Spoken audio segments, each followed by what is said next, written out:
What if you could change the world? You can. We can do it together. With the Jewish Federation of Palm Beach County, you are here, and we are all connected.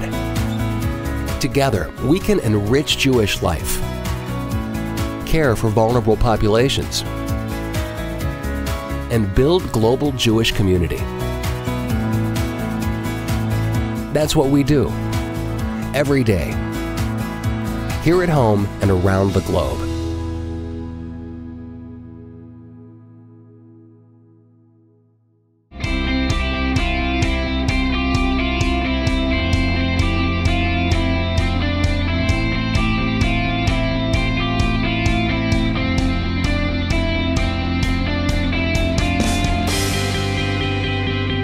Hello, my name is Barbara Kay, and on behalf of my co-host Susan Pertnoy and the Jewish Federation of Palm Beach County, I'd like to welcome you to our program, Mosaic. Our focus today is Israel Bound.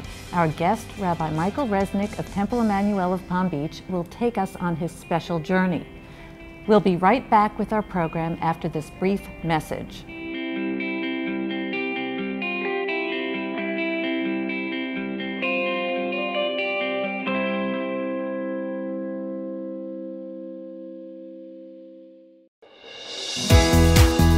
What if you could change the world? You can. We can do it together. With the Jewish Federation of Palm Beach County, you are here, and we are all connected. Together, we can enrich Jewish life, care for vulnerable populations, and build global Jewish community. That's what we do, every day, here at home and around the globe.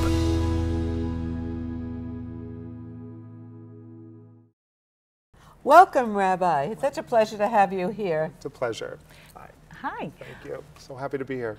We're so glad to have you. You participated in a special journey for 3.5 weeks this summer in something called the Rabbinic Leadership Initiative at the Shalom Hartman Institute. Can you tell us a little bit about the Hartman Institute?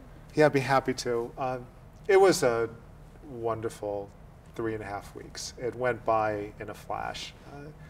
The Hartman Institute is actually in the heart of Jerusalem.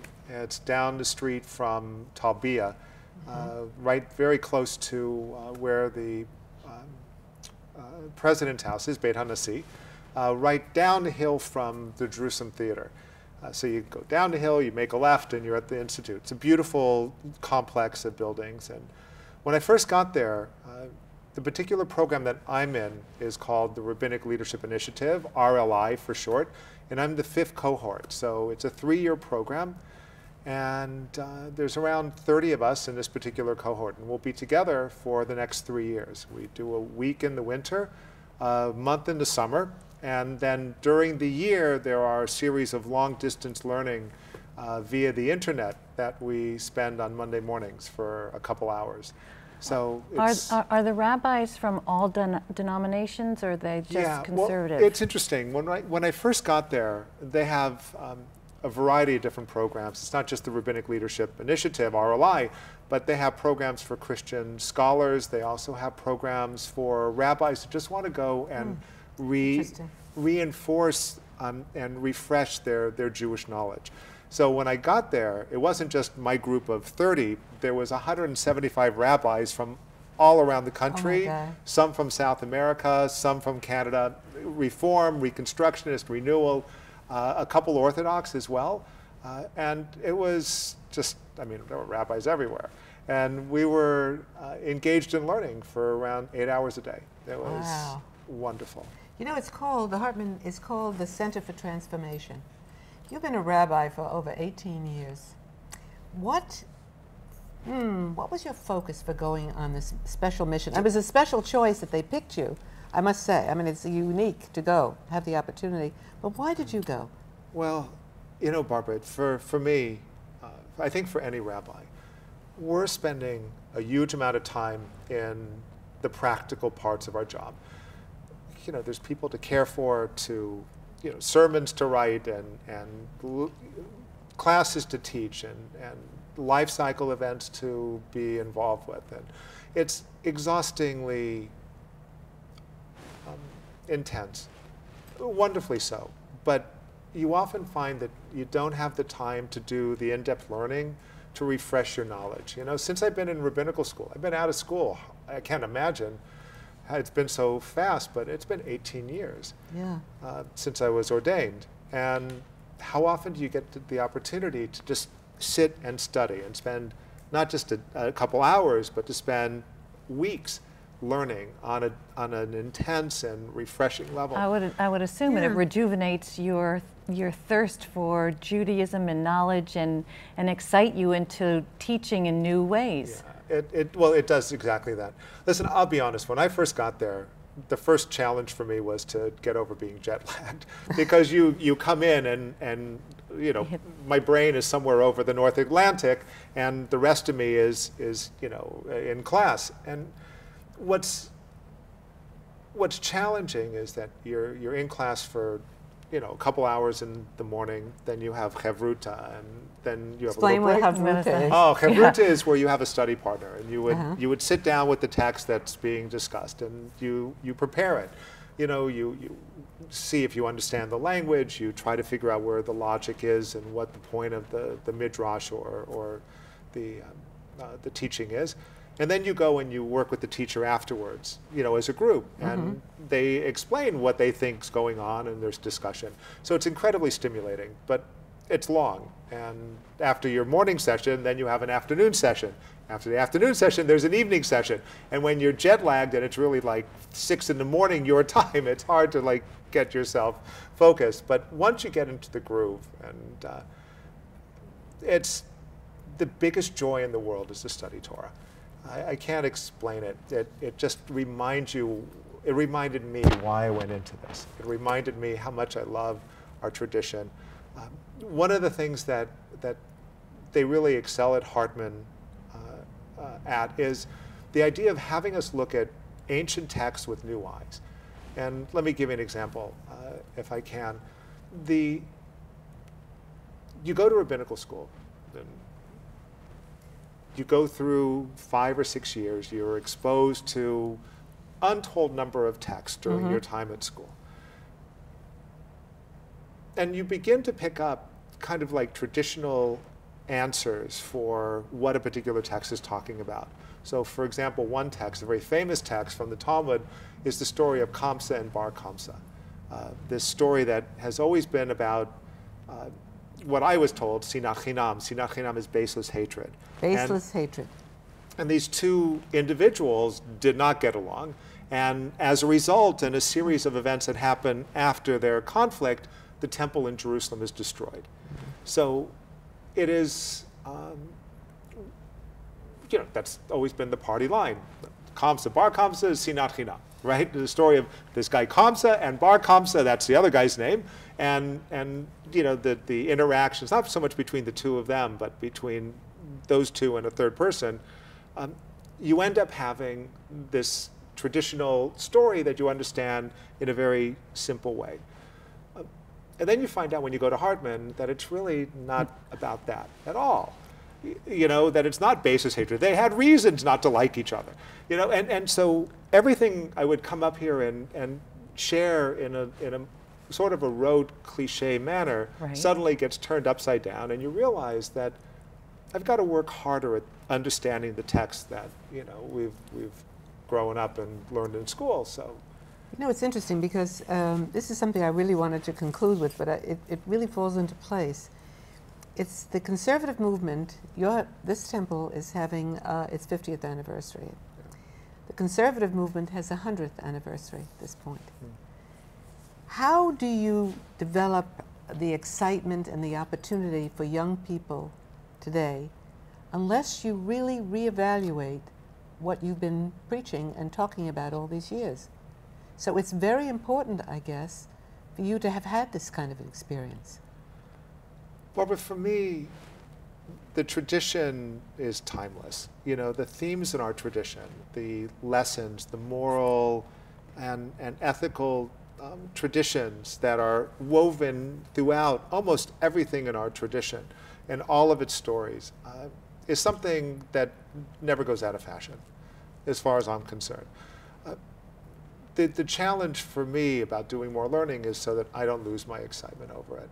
You know, there's something lovely about Judaism and our Jewish calendar. No, that's, but the downside is that it happens every year, and you know, you do an awful lot of Purim services and Rosh Hashanah services, and it gets easy when you're tired and stretched thin to get, you know, to rely on, you know, traditional explanations that you heard just in passing, without really going back to the source and digging and analyzing. And the particular story I was referring to, Kamsa and Bar Kamsa, we spent days studying that story. Days? And, well, literally, we did it for, we had a couple sessions where we did it over a period of 2 or 3 days where we would study the story. We did a little bit one day, we went through part of the story, the next day we were back and we finished it.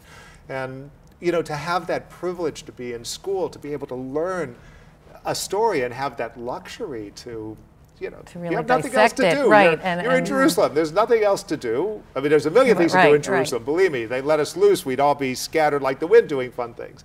But within the context of the schooling, there's nothing to do except learn. That's what your job is for that period of 3.5 weeks, is to learn.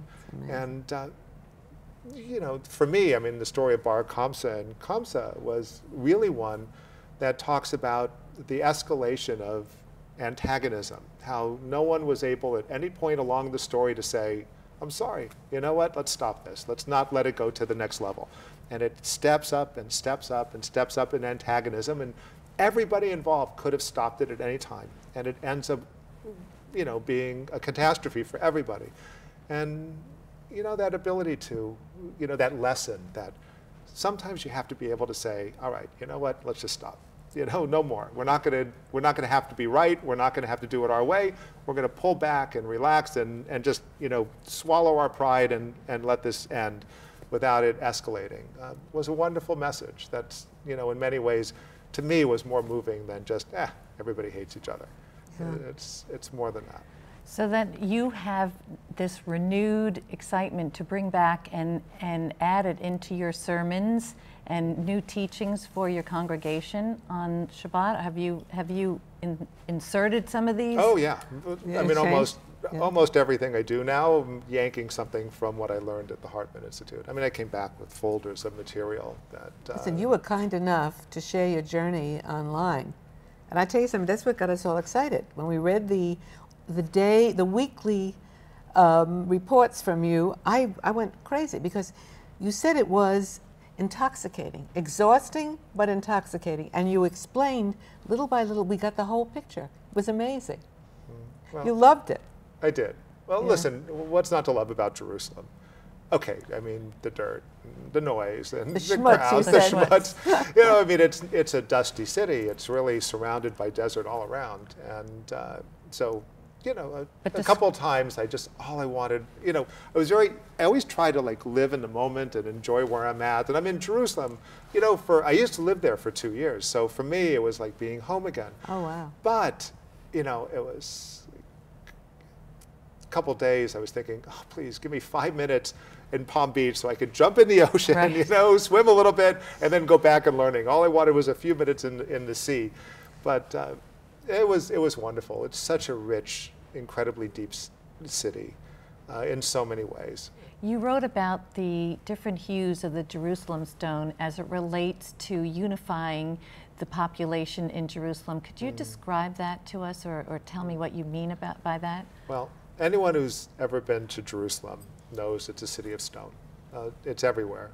The stone is a limestone that actually makes up the hills of you know, pretty much the whole center core of Israel. And the city is clad in it. It's under your feet. It makes up the walls. It's on the walls of the buildings. It's everywhere. And it comes in endless numbers of subtle different shades of color. Some are pink, some are golden, some are more white, some are mixed together in one stone. The textures are different. Some are very, very rough hewn. Others are much smoother. Sometimes they're polished to a shine. Sometimes it's more, you know, metsutetet. It's textured.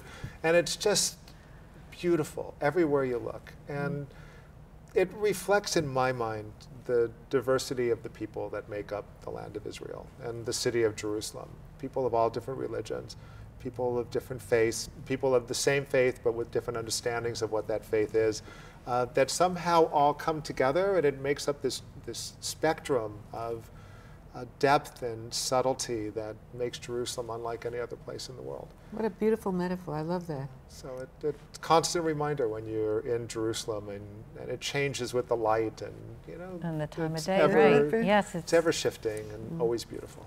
On that note, we're going to take a break. We'll be back with the remainder of our program right after this brief message.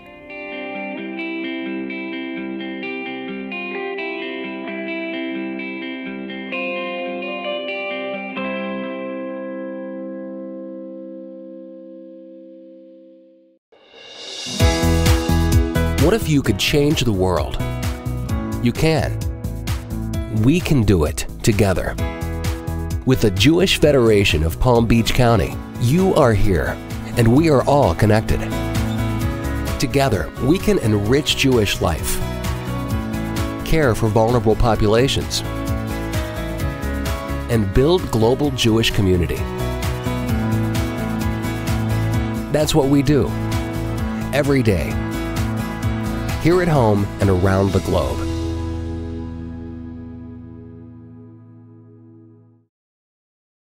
Welcome back to Mosaic. Prior to the break, we were talking about the unification and the sense of connectiveness that you felt the Jerusalem stone gave to the beauty of Jerusalem and Israel.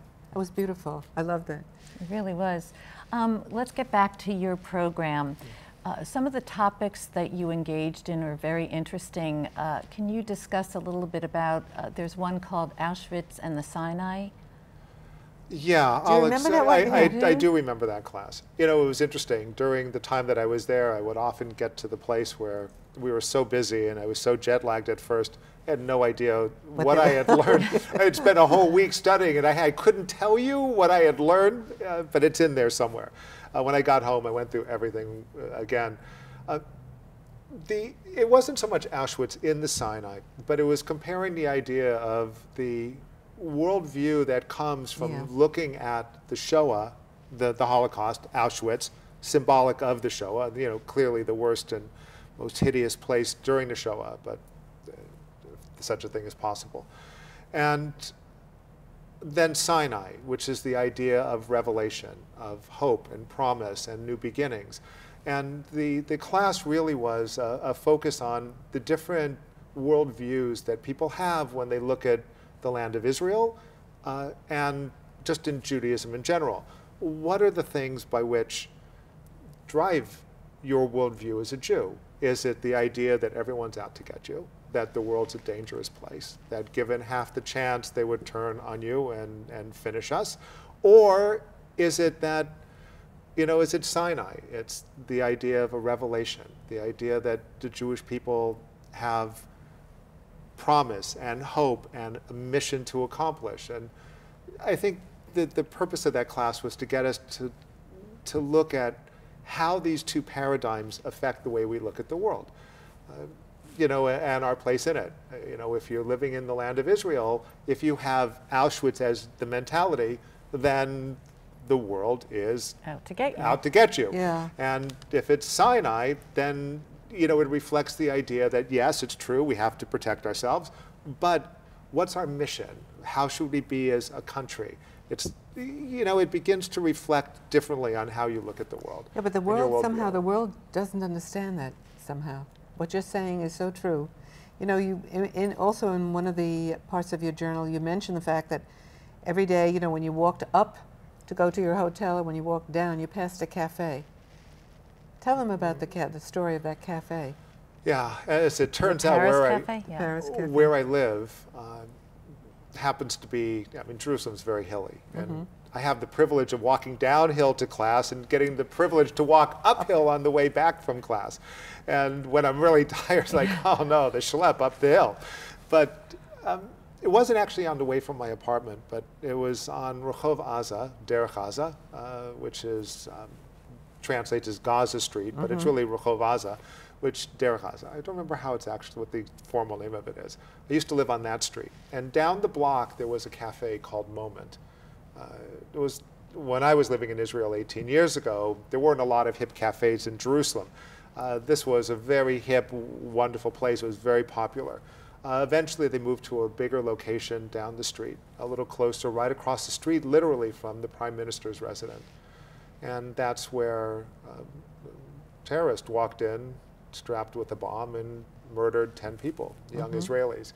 And their name is actually on a little plaque made out of Jerusalem stone, reminding people of that young people were murdered there. And if that is, and it's appropriate to put that, it's appropriate to remember. And it's true, there are people who very much do not have the welfare of the Jewish people in mind. At the same time, there's a bigger picture. That is one part of Jewish life. That's one part of Israel. That's one part of our reality in the world we live in, that there are people who truly want to kill us. At the same time, the world is filled with people who don't hate Jews. And the world is filled with people who believe in the Jewish mission. And the Jews, I believe, have a choice. Do you focus on, not to say we ever put our guard down, but what is the part of your worldview that defines how you're going to look at life and people and opportunity and your mission as a Jew, as a community, as a synagogue, as a people, as a country in the state of Israel? I think this frames the discussion, and that's what we were playing with during that class, was trying to look at it from both sides. What is it that drives your worldview, and what are the implications for that? Do you find that it's a generational discussion in terms of some of the older generation still has that they're against us Auschwitz mentality, as where the younger people are more amenable to the new way of thinking and not so Susan, negative? I don't think it's necessarily that there's a new way of thinking. I think there's different ways, and I don't think it's either or. I don't think they're mutually exclusive. But one's life as a Jew cannot be just from a position of persecution, I believe. No, you're right. I think it has got to be from a position of hope and promise, and what can the Jewish people bring to the world that it so desperately needs, which is what it's done during its 3,000 years of existence. Jews have brought something to the world. The Shoah, the Holocaust, was unspeakable in its horror. We had a program here just the other night for Kristallnacht where we did what was called the Button Project, and we were collecting, our kids and people in the community were collecting buttons to represent the 1.5 million Jewish children murdered during the Shoah. 1.5 million, you know, it's an easy number to say, but it's a catastrophe beyond measure. When you looked on the floor and they had put buttons on a little yellow ribbon, and there was probably 500, 600 buttons glued onto this thing. And you begin to realize the utter tragedy of just that alone, that these were kids, these were human beings. And, you know, to anyone who lived through the Shoah, how do you ever forget that? Whose parents and families were decimated, their communities wiped off the map. At the same time, that can't be all we're about. And you can't look at the world constantly through the lens that the whole world hates you. There's something more to Judaism and our Jewish tradition that I believe needs to have some Sinai in it as well, and to somehow find a balance between those two. Yeah, but if you read the Pew Report and you see the loss of population share that we're getting in all of the religious opportunities, not only Jews, how do you bring the younger people in? What do you do? How do you give them the joy and the sense of wanting to come into the institution and listen and sit down and learn and have a spiritual feeling? Well, what do you do about it? You want me to answer that? I'd like to actually keep my job at the end of this interview. No, but seriously, you have found ways to create interesting experiences here, so you are drawing a population. Barbara, let me answer that question, because I think the world's changing dramatically. It wasn't just Jews that are becoming less religious. No, you know, it's right. a cultural phenomena that's spanning across the world in all different religious, groups. Synagogues are going to have to redefine themselves to talk to people in a way that they could relate to. Most people don't understand Hebrew, so why would we have services that are entirely in Hebrew that nobody understands? It makes no sense. The prayers are written thousands of years ago. They're beautiful, they're profound, they're intuitive about what is the real nature of a human being's heart and what you need to express, and that is wonderful. But at the same time, the vast majority of Jews don't understand what they mean. They don't, and in order to be able to come in to participate in this, then you have a membership model that I think is becoming less and less relevant to people. Asking someone who doesn't see the need for something to spend thousands of dollars to be able to be part of something is asking for people not to come. And you certainly, don't take my word for it, look at the Pew Research. It's simply, Exactly. They're staying away in droves. And the future of conservative Judaism, reform, all have, I think, facing them a great challenge to begin to really think outside the box, to somehow find a way to keep our tradition alive. You don't want to throw out the beauty of what has sustained us for thousands of years. At the same time, Judaism has always evolved. And if we are not willing to look at, I think we have to be willing to look at, what is it that's going to make someone want to come here, how to make it easy for them to come here, and when they're here to find something that resonates with their soul and their heart. I think we're all looking for something profound and beautiful in our lives. Everyone wants meaning, a higher sense of purpose. Judaism has that to offer, but it needs to be, I think, in a way that reflects some of the changing needs of the people who are out there. I think that was beautiful. And on Well that note, said.